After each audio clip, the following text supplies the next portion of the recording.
Hello students, तो आज हम लोग क्लास 12th के आव्यूह चैप्टर के अगले वीडियो को देखेंगे। तो इसमें दिया गया हम लोग को एक्सरसाइज 3.2 के फार्मूलों को समझेंगे सबसे पहले, और उसके बाद इस प्रश्नावली के प्रश्नों को देखेंगे। तो सबसे पहले दिया गया आव्यूहों पर संक्रियाएं, ऑपरेशंस ऑन मैट्रिक्स। तो इसमें हम लोग देखने वाले हैं आव्यूहों का योग, आव्यूहों का अदिश से गुणन और आव्यूहों के गुणन को देखेंगे। तो सबसे पहला हम लोग का टॉपिक है आव्यूहों का योग। दो आव्यूहों का एडिशन कैसे करेंगे, एडिशन ऑफ मैट्रिक्स देखेंगे।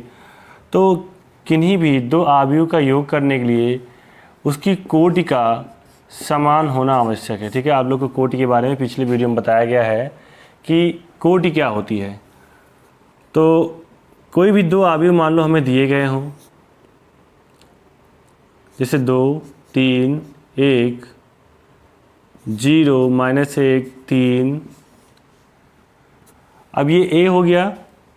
दूसरा जो हम लोग लेंगे, ये ध्यान देना होगा, जितनी कोटि का ये है उसी कोटि का B भी होना चाहिए। तो इसमें पंक्तियाँ कितनी हैं? 2। स्तंभ कितने हैं? 3 हैं। तो मतलब इसकी कोटि क्या हो जाएगी, इसका ऑर्डर क्या हो जाएगा? 2 × 3 हो जाएगा। तो हम लोग जो B वाला लेंगे वो भी 2 × 3 का भी होना चाहिए। 0, -1, 2, 3, 1, 4। ठीक है, ये भी हमने 2 × 3 का ले लिया, क्योंकि जब हम लोग दो आव्यूहों का योग कराएंगे A + B, तो ये ध्यान देना होगा कि इनका ऑर्डर सेम हो। जैसा कि हमने एग्जांपल लिया है, तो दोनों का ऑर्डर सेम है, इनकी कोटि समान है। तो जो संगत अवयव है वही जुड़ेंगे। जैसे 2 में 0 ऐड हो जाएगा, 2 + 0 हो गया। 3 में -1 ऐड करेंगे, 3 + -1 हो गया। 1 में 2 ऐड हो जाएगा, 1 + 2। 0 + 3 -1 + 1 और 3 में कौन ऐड हो जाएगा? 4, 3 + 4। तो A + B बराबर मिल जाएगा हम लोग को 2, घटा लेंगे 1 को, तो कितना बचेगा? 2 बचेगा। यहाँ 3, यहाँ 3, 0 और 7। तो ये भी हमें 2 × 3 का एक आव्यूह मिल गया। तो हमने देखा, अगर दो आव्यूह को जोड़ना होगा तो उनके संगत जो अवयव हैं उन्हीं को जोड़ेंगे। जिस ऑर्डर का, जिस कोटि का हमारा आव्यूह होगा, उनको जोड़ने पर भी हमें उसी कोटि का आव्यूह प्राप्त हो जाएगा। तो इस तरह से हम किन्हीं भी दो आव्यूहों को जोड़ सकते हैं। तो इसको नोट कर लीजिए। हम लोग अगला टॉपिक देखते हैं। तो अगला पॉइंट है हम लोग का एक आव्यूह का एक अदिश से गुणन, multiplication of a matrix bye a scalar. जैसे मान लो हमें कोई मैट्रिक्स दिया गया है A 2, 3, 4, 0, -1, 2। ठीक है, और हमसे कहा गया किसी स्केलर से। स्केलर का मतलब है कि संख्या से गुणा कराएंगे, और कहा हमसे कि 3A फाइंड करो यहाँ पे। ठीक है ना, 3A निकालना है। तो जब 3 निकालना होगा तो इसमें दोनों तरफ हम लोग 3 से मल्टीपल करा देंगे। 3 × 3 हो गया। तो 2, 3, 4, 0, -1, 2। अब जब इसका गुणा होगा तो जितने भी अवयव हैं अंदर उन सब में गुणा होगा। जैसे 3 × 2 = 6, 9, 12 और 0 मल्टीपल होगा 0, -3 और यहाँ पे गुणा कराएंगे 3 दूनी 6 हो जाएगा। ठीक है, तो इस तरह से हमने देखा किसी स्केलर का गुणन कैसे कराएंगे। ठीक है, अगला पॉइंट देखते हैं। तो इसमें कहा गया आव्यूहों का ऋण आव्यूह, निगेटिव ऑफ अ मैट्रिक्स। किसी आव्यूह का हम लोग ऋण आव्यूह कैसे पता करेंगे? जैसे A बराबर दिया है 2, -3, 0, 1, और कहा गया इसका ऋण आव्यूह ज्ञात करो। ऋण आव्यूह मतलब -A पता करना है। तो इस पूरे में हम लोग माइनस से मल्टीपल करा देंगे। 2, -3, 0, 1 है। जब इसका गुणा कराएंगे अंदर में तो सारे साइन चेंज हो जाएंगे। जैसे यहाँ -2 आ जाएगा, यहाँ +3 हो जाएगा, 0 और यहाँ -1। तो A एक आव्यूह है। इसमें मैंने माइनस से गुणा करा दिया, तो इसे हम लोग कह देंगे आव्यूह का ऋण आव्यूह। ठीक है, ये इसका ऋण आव्यूह हो गया। नोट कर लो और अगला पॉइंट देखते हैं।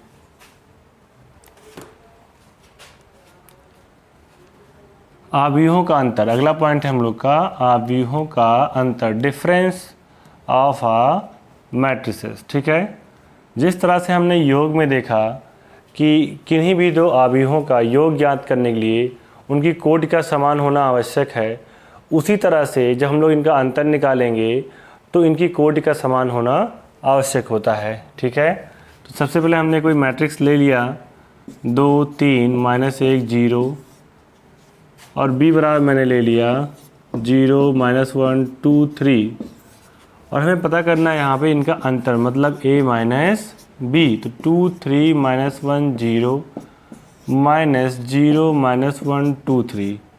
ठीक है, इन दोनों का ऑर्डर सेम है इसलिए इसको हम लोग घटा सकते हैं। इसमें से 2 में से 0 जाएगा 2 बचेगा, 3 में से -1 जाएगा तो माइनस माइनस प्लस हो जाएगा, यहाँ पे क्या आएगा 4, -1 और -2 क्या हो जाएगा -3, 0 -3 तो आएगा -3। तो इस तरह से हम लोग इसका अंतर निकाल सकते हैं। ठीक है, नोट कर लो।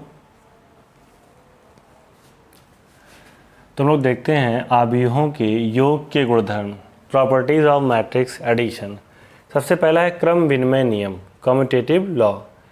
क्रम विनिमय नियम में क्या होता है कि अगर हमारे पास दो आव्यूह हैं जिनका ऑर्डर सेम है, मतलब कोटि समान है, तो हम चाहे a + b कराएं या फिर b + a कराएं, मतलब चाहे पहले आव्यूह को दूसरे आव्यूह में जोड़ें या दूसरे को पहले में जोड़ें, तो इससे उस पर कोई प्रभाव नहीं पड़ेगा, हमें दोनों से उत्तर जो है सेम मिलेगा। तो इसे हम लोग कहते हैं क्रम विनिमय नियम। दूसरा है हम लोग का सहचर नियम, एसोसिएटिव लॉ। इसमें क्या कहते हैं कि जो a + b + c, मतलब 3 हमें आव्यूह दिए गए हैं मान लो, तो उसमें हम चाहे पहले a + b करा लें उसके बाद c को ऐड कराएं, या फिर b + c करा लें, मतलब पहले दोनों लास्ट वाले को जोड़ लें उसके बाद a वाले को जोड़ें, तो इससे भी इनके उत्तर पर कोई प्रभाव नहीं पड़ेगा। तो इसे कहते हैं हम लोग सहचर नियम। अगला है योग के तत्समक का अस्तित्व, मतलब एग्जिस्टेंस ऑफ एडिटिव आइडेंटिटी। तो अगर हम लोग एक ऐसा आव्यूह लें जिसके योग से इस आव्यूह A पर कोई प्रभाव ना पड़े, तो उसे हम लोग कह देंगे तत्समक आव्यूह। तो वो आव्यूह कौन सा है हम लोग का, O है। O मतलब एक शून्य आव्यूह जिसमें सभी अवयव क्या होते हैं, शून्य होते हैं। तो अगर हम लोग A में एक शून्य आव्यूह को ऐड कर देते हैं तो उससे हमें जो उत्तर प्राप्त होगा वो सेम मिलेगा, मतलब A ही मिलेगा। तो इसे कहते हैं योग के तत्समक का अस्तित्व। अगला है योग के प्रतिलोम का अस्तित्व, the existence of additive inverse. तो अगर A में, या फिर हम लोग कह सकते हैं कि हमारे पास कोई ऐसा आव्यूह हो, ठीक है ना, जिससे उसी आव्यूह में अगर जोड़ दिया जाए तो हमें एक शून्य आव्यूह मिल जाए, तो उस आव्यूह को उसका हम लोग कह देंगे कि ये प्रतिलोम है। जैसे यहाँ A है तो A का प्रतिलोम क्या हो जाएगा, -A हो जाएगा, क्योंकि A में -A को जोड़ने से हमें क्या मिल जाता है, एक शून्य आव्यूह मिल जाता है। तो इसे कहते हैं हम लोग योग के प्रतिलोम का अस्तित्व। तो आप इन रूल्स को नोट कर लीजिए, ठीक है, फिर हम आगे देखते हैं।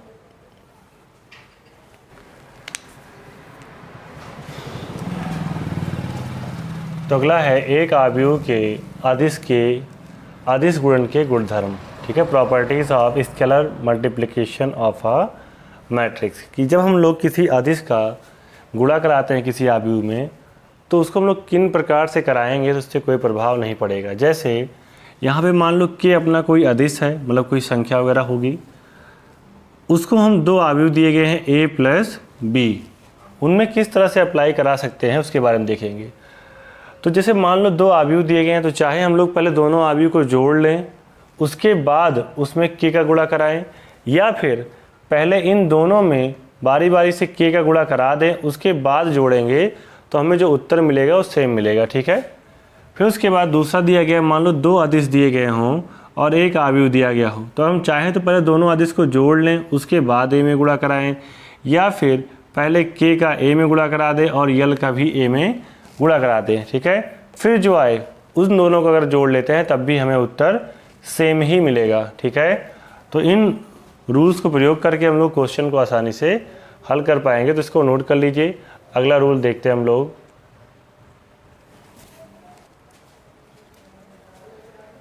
अगला पॉइंट है हम लोग का आव्यूहों के गुणन, मल्टीप्लिकेशन ऑफ मैट्रिसेस कि दो अवयवों का हम लोग गुणा कैसे कराएंगे। तो इसे मान लो एक अवयव दिया गया है हमें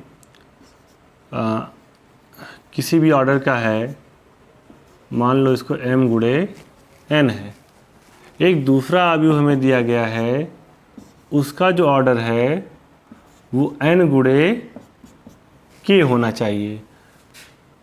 ठीक है, तो इसमें हमें क्या देखने को मिल रहा है कि यहाँ पर भी n है और यहाँ पर भी n है। या फिर अगर हम लोग कुछ और लेना चाहें तो ले सकते हैं, जैसे यहाँ मान लेते हैं इसका ऑर्डर है k इंटू l।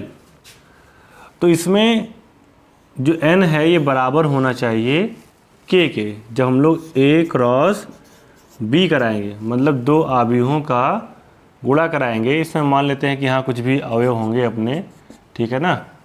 तो जब a क्रॉस b करा रहे होंगे तो ये ध्यान देना होगा कि जो पहले में स्तंभ है, ठीक है ना, पहले अवयव में जो स्तंभ है, जैसे पहले में मैंने मान लिया है n स्तंभ है, वो दूसरे के पंक्तियों के बराबर होना चाहिए, मतलब n बराबर k होना चाहिए। कि पहले अवयव में जितनी स्तंभ हैं दूसरे में उतनी ही पंक्तियां हैं या नहीं। तो अगर दोनों में ये चीज़ें सेम आ जाती हैं, मतलब पहले के स्तंभ दूसरे की पंक्तियों के बराबर हों, तब हम लोग ये कह देंगे कि इनका गुणा कराया जा सकता है। अर्थात कि जितने स्तंभ हैं पहले अवयव में दूसरे में उतनी ही पंक्तियां होनी चाहिए। ठीक है, तब हम दो अवयवों का गुणा करा सकते हैं। ठीक है, तो गुणा कराने से पहले हमें ये चेक कर लेना होगा कि क्या पहले में स्तंभ और दूसरे में पंक्तियों की संख्या समान है। अगर ऐसा है तो हम लोग इन दोनों अवयवों का गुणा करा लेंगे और उससे जो हमें अवयव प्राप्त होगा उसकी जो कोटि होगी वो m गुणे l की हो जाएगी। ठीक है ना, मतलब जितना इसमें पंक्तियां होंगी उतना हमें इसमें पंक्तियां मिलेंगी और जितना इसमें स्तंभ होंगे उतना हमें इसमें स्तंभ प्राप्त होंगे। ठीक है, तो इसको एग्जाम्पल से समझते हैं कि किस तरीके से हम लोग दो अवयवों का गुणा कराएंगे। लेकिन आप इस फॉर्मूले को नोट कर लीजिए, ठीक है ना।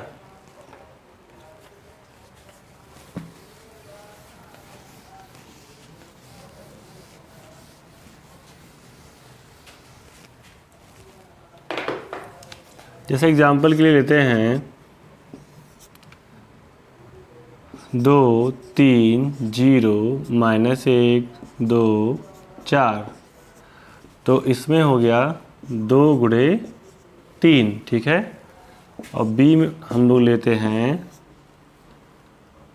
तो इसमें 3 स्तंभ है तो इसमें 3 पंक्तियां होनी चाहिए। तो -1 0 2 3 1 2 लेंगे 4 6 1 और ये 3 गुणे 3 का हो जाएगा। ठीक है, तो हम ये देख पा रहे हैं कि इसमें जो स्तंभ है 3 है और इसमें पंक्तियां कितनी हैं 3 है, मतलब इनका गुणा कराया जा सकता है। तो गुणा कराने के लिए लिखेंगे a क्रॉस b। अब सबसे पहली पंक्ति का हम लोग गुणा सबसे पहले स्तंभ में कराएंगे इसमें। ठीक है, कैसे कराएंगे देखो, इस 2 का गुणा पहले अवयव का गुणा यहाँ पहले अवयव में होगा -1 में, फिर प्लस लगाएंगे 3 इंटू इसका गुणा 3 में हो जाएगा 3 और फिर प्लस 0 गुणे 4, ये हो गया। ठीक है, फिर इसी पहली पंक्ति का हम लोग इस दूसरे स्तंभ में इसी तरीके से गुणा कराएंगे। ठीक है ना, तो 2 का गुणा सबसे पहले किस में कराएंगे 0 में, 2 गुणे 0 प्लस 3 का गुणा कराएंगे 1 में, तो 3 गुणे 1 और फिर 0 गुणा कराएंगे 6 में प्लस 0 गुणे 6 हो जाएगा। ठीक है, तो हमने पहली पंक्ति का पहले स्तंभ में करा लिया, फिर पहली पंक्ति का दूसरे स्तंभ में करा लिए, अब पहली पंक्ति का तीसरे स्तंभ में कराएंगे। तो 2 का गुणा हो जाएगा 2 में, तो 2 गुणे 2, फिर 3 का गुणा होगा 2 में, 3 गुणे 2, फिर 0 गुणा कराएंगे 1 में, 0 गुणे 1 हो गया।